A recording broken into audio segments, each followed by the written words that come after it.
Ministarstvo spoljnih poslova Republike Srbije nastavlja evakuaciju naših građana iz ratne zone na Bliskom istoku. Mi smo pre sat vremena stigli ovde u Rijad i tokom noći i narednog dana evakuisat ćemo još 250 naših državljana koji su se zatekli kada je rat počeo u Kuvajtu, Bahreinu i Kataru. Ovo je zaista zahtevna u logističkom i materijalnom smislu evakuacija. U logističkom zato što iz više država prebacujemo naše ljude do Dohe, odakle ćemo ih avionom, nadam se, bezbedno sutra prebaciti i za Beograd.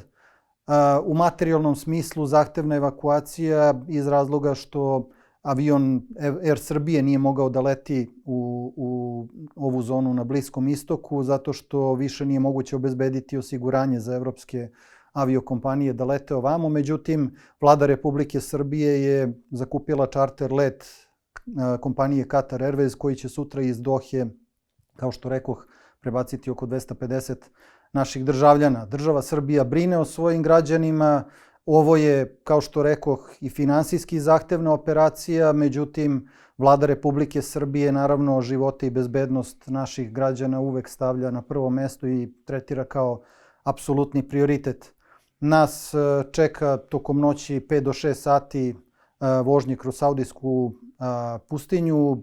Ujutru ćemo se na granici sa Katarom naći sa našim grupama koje treba u isto vreme da stignu iz Kuvajta i Bahreina i onda ćemo se zajedno uputiti od katarske granice ka aerodromu u Dohi. Sutra u poslepodnevnim časovima očekujemo i poletanje iz Dohe za Beograd. Nadamo se da će sve proteći u najboljem redu. Naše ambasade u svim ovim državama, u Kuvajtu, Bahreinu, Kataru i ovdje u Saudijskoj Arabiji prethodnih dana su danonoćno zapravo bili angažovani na evidentiranju svih naših građana koji žele da napuste pomenute države. Ljudi su to odradili veoma posvećeno i profesionalno.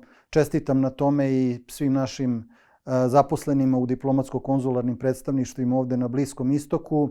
A država Srbija, kao što već rekoh, dokazuje ponovo da brine o svojim građanima i da je život i bezbednost naših građana apsolutni prioritet za Vladu Republike Srbije.